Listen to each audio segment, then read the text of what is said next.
तो एक बार गोसाई श्री विठलनाथ जी ने एक चूड़ी पहनावे वाली से कही, हमारे घर चली जाओ, 7 बहू हैं, उनको चूड़ी पहनाया। लेकिन गोसाई श्री विठलनाथ जी ठाकुर जी को भी तो अपना लाला मानते हैं। तो 7 बहुओं ने चूड़ी पहनी, सबन ने चूड़ी पहन ली। जैसी सब गई और सब भीतर चली गई, वो चूड़ी वारी जैसी वहां से जान लगी, इतने में ही एक अत्यंत सुंदर सुकुमारी छोटी सी लाली आई गई और आकर के बोली, सबन को चूड़ी पहनाई दी, मोई भी तो पहनाओ, मैं यहाँ घर की सबसे बड़ी बहू हूं। तो चूड़ी पहनाई वाली जोड़ते हंसी, बोले इतनी बड़ी बड़ी बहू तो चूड़ी पहन गई, नेक्स्ट सी छोरी कह रही है मैं सबसे बड़ी बहू हूं। लेकिन उसकी रूप माधुरी को देख करके, उनके मुख की कांति को देख करके वो स्तब्ध रह गई। और वो मनहारिन बोली कि सही बताऊं लाली, तो मेरे चूड़ीन के सवरे भंडार में तुम्हारे हाथ में सुशोभित हो ऐसी कोई चूड़ी ना है। परंतु उन नेक्स्ट सी लाली को देख करके वो मनहारन कह रही है, नेत्रों में आंसू भराए, वो लाली तेरो स्वरूप इतना सुंदर है, तेरे हाथ इतने सुंदर है, तेरो मुखमंडल इतना सुंदर है, मैं तो हस्तकमल देख करके न्यौछावा रह गई हूं। वास्तव में तो मेरे पास तो पहनावे वाली कोई चूड़ी है ही ना है।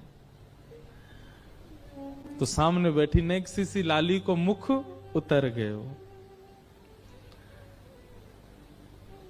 सबरी बहुवन ने चूड़ी पहन ली, मैं घर की सबसे बड़ी बहू, मैं बिना चूड़ी के कैसे रहूं। तो मनहारन बोली, लाली तू दुखी मत हो, एक काम कर, जेल है तो इनमें तो जो अच्छी लग रही हो तो खुद ही चुन ले। इसी किशोरी जी अपने हाथन से चूड़ी निकाल रही हैं और निकार के स्वयं नहीं पहन रही, वाकू दे रही हैं, लो पहनाओ। और वहां के हाथ से सुंदर चूड़ी पहन कर और छमछम करती लाली चली गई। गुसाई जी ने कही, सबरो धन ले जाइयो मोते, जितनी चूड़ी पहनावे। मनहारन गई और जाके बोली, महाराज पैसा दो। बोले 7 बहुवन के 2-2 हाथ, 14 हाथन में चूड़ी पहनाई, वा के हिसाब से बता दो। बोले 14 नहीं 16। बोले 16 कैसे? बोले 8 बहुवन को चूड़ी पहनाई, 7 तो बड़ी वरिष्ठ सी हट्टी तगड़ी, एक नेक्सी सी और ही छोटी सी, वाकू भी चूड़ी पहनाई है। गोसाई श्री विठलनाथ जी बोले, झूठ बोल रही है, अरे तो पैसा चाहिए मुझे ज्यादा ले ले, तो मेरे घर में तो 7 ही बहू हैं, 8वीं बहू कौन सी आ गई? अरे ना है, ऐसी छोटी सी, और पता कहा कह रही मैं घर की सबसे बड़ी बहू हूं। वहां को तो मुख देख करके, और उनको तो मैंने चुन के पहनाई, पर वो तो खुद ही चुन के पहन के गई है, और वहां को तो मैं दोगुना पैसा लूंगी आपसे। गोसाई जी बोले, तू झूठ बोल रही है, ऐसा है ही ना है। गोसाई जी बोले, रुक जा, मैं घर जाऊंगा, पहले सबरी बहुवन से बात करूंगा, फिर दूंगा तो पैसा। और गोसाई जी ने घर जाके, अरे कौन कौन सी ने चूड़ी पहनी? सबरी बहू आ गई, हमने पहनी। बोले वो मनहारन कह रही 8वीं पहन के गई है।